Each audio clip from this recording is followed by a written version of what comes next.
Hæfnisetur ferðaþjónustunnar, samtök ferðaþjónustunnar og markaðsstofa landshlutana kynna örþáttinn í stuttu máli. Ég heiti Bryndís Skarphéðinsdóttir og starfsmaður Hæfniseturs ferðaþjónustunnar og í dag hérna með mér hún Eir Arnbjarnardóttir, mannustjóri hjá Center Hótelum.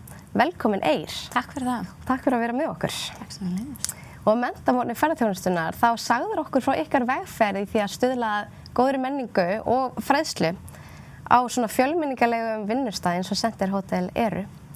Já. Hver hefur svona verið ykkar helsti lærdómur í því ferli? Sko, við höfum verið svolítið að einblína á, einmitt þess að þú segir, þess að vinnustaða menningu. Fræðslan er stór partur af þessu, bæði til að gera starfsfólk hæfara í starfi og efla þau og gera þau öruggari. En ég horfa á fræðsluna líka sem víðara hugtak og það þurfa að fræða líka umfram þessar hæfniskröfur starfana og það er held ég líka það sem að þarf að gera þegar þú ert með svona fjölbreyttan hóp starfsmanna. Þú þarft að búa til umhverfi sem að heldur utan um þau og umhverfi sem að passar við göngum öll í takt og passa upp á inngildingu starfsmanna bæði á vinnustaðnum og í íslensku samfélagi. Þannig að við hérna erum búin að búa til svona umgjörð í kringum það. Það sem við höfum lært í þessari vegferð er bara að starfsfólk vill vera upplýst, að vill taka þátt í vinnustaðamenningunni og í hvers konar viðburðum, hvort sem það er fræðsla eða eitthvað skemmtilegt á vegum vinnunar. Þannig að þetta að búa til svona umgjörð utan um þetta hjálpar líka okkur sem erum að skipuleggja fræðslu og viðburði. Þetta hjálpar okkur að vera hnitmiðuð, en þetta hjálpar líka starfsfólki að ná utan um hvað er í gangi hverju sinni. Því að í ferðaþjónustunni eins og kannski líka á öðrum stöðum að það er mikill hraði og það er mikið í gangi hverju sinni að þetta hjálpar svona smá að fókusra hvað við erum að gera. Þannig að ég vil meina að þetta sé ekki bara skipuleg fræðsla, þetta er líka skipuleg skemmtun, vilja það ekki allir? Skipuleg skemmtun. Og þeir voru með svona þemu í hverju mánuði, það er svolítið skemmtilegt.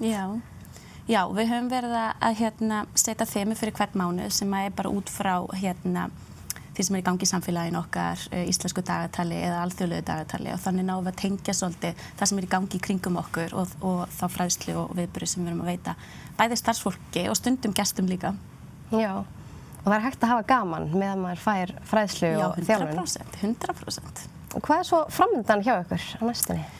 Það er bara að halda áfram.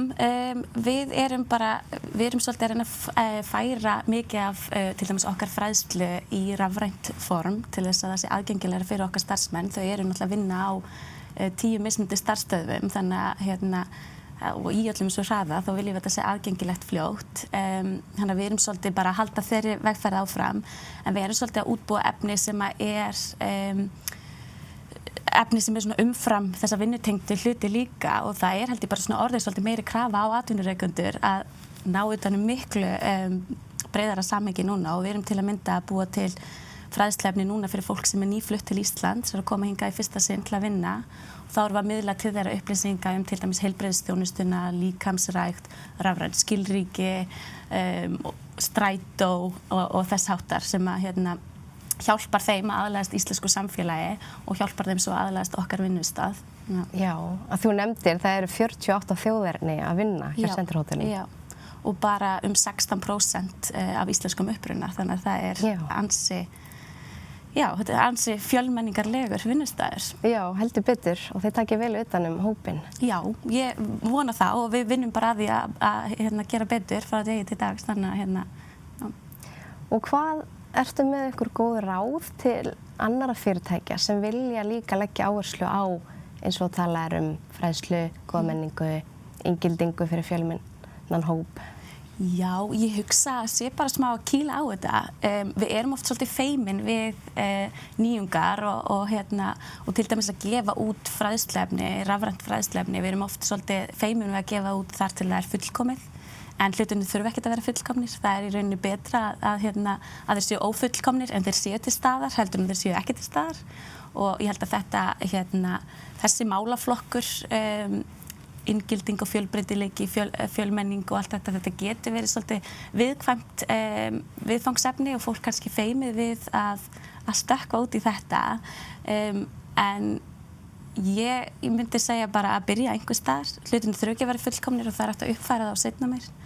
og við þurfum ekkert að vera grafískir hönnuðir til að gefa út efni, við þurfum ekki að vera kennarar til þess að fræða, að það bara að byrja einhvers staðar og ég mæli alveg með að fyrirtæki pröfi að setja sér svona þemu. Þetta svo í rauninni þægilegt líka fyrir okkur sem erum að skipuleggja fræðsluna og viðburði að hafa þetta hnitmiðað, þannig að ég mæli alveg með að fyrirtæki pröfi það og sjáu hvað setur og það þarf ekki heldur að vera með fræðslukerfi eða starfsmannappi sem við erum með til þess að gefa út efni. Það hreinlega bara hægt að miðla þessu á þeim máta sem þið eru vön og þeir sem hentar ykkur og ykkar starfsemi. Já, algjörlega og þetta þarf stöðugt að hafa hugan við. Algjörlega.